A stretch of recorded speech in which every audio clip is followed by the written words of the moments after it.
We are now happy to be joined by the author of a new book, The Last Temptation of Rick Pitino. It's Michael Sokolove, who is with us right now. Michael, thank you very much for joining us. Great to be with you, Matt. I've said Pitino's name so much, and now I'm still stumbling over it. But he has been in the news here nonstop for the last year and a half. Tell me, what was the impetus for you writing the book, and sort of what did you kind of hope to accomplish with it? Well, first of all, you know, as a writer, as a nonfiction writer, I want a story that means something.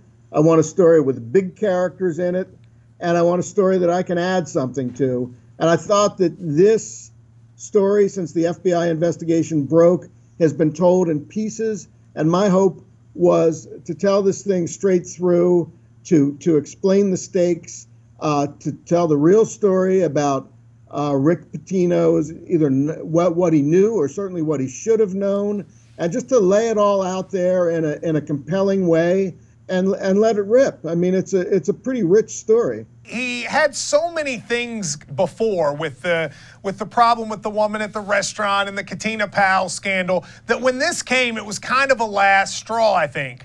But at its core, do you think Pitino in this FBI situation, did he do anything wrong? And if the other stuff hadn't happened, do you think he should have been fired? Well, yes, I think he did something wrong. I think he did the same thing wrong they did in the Strippergate scandal. He's in charge of something catastrophic happens. I mean, catastrophic. Strippergate is as bad as it gets. Whatever his involvement was, Louisville's recruitment of Brian Bowen is a major feature of this investigation. And it happened on his watch. One of his assistant coaches seemed to be elbows deep. Another might have changed some paperwork. And Coach Pitino's like, how could I have known?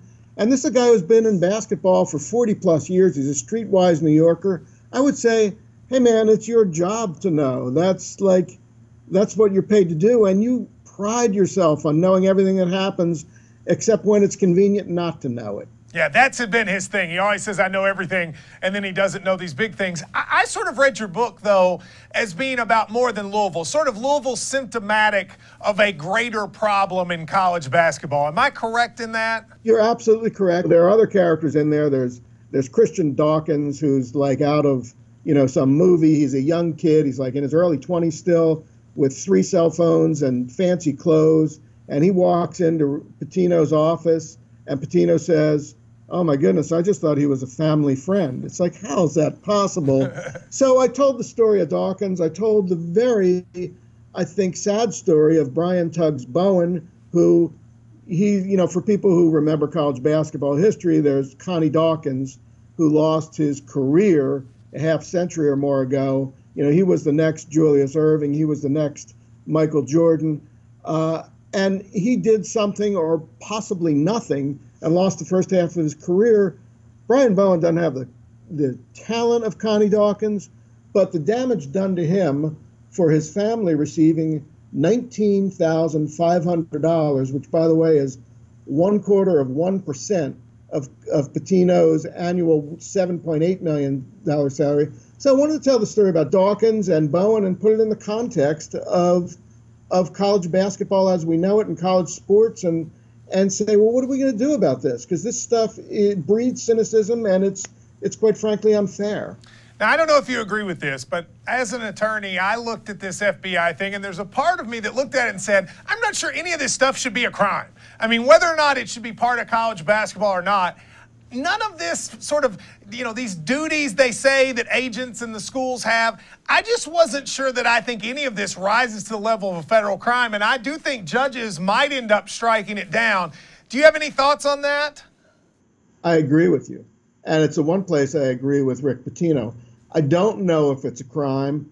They're going to have to convince the jury that it was a case worth bringing. I think what the FBI did us all a service by telling a great story.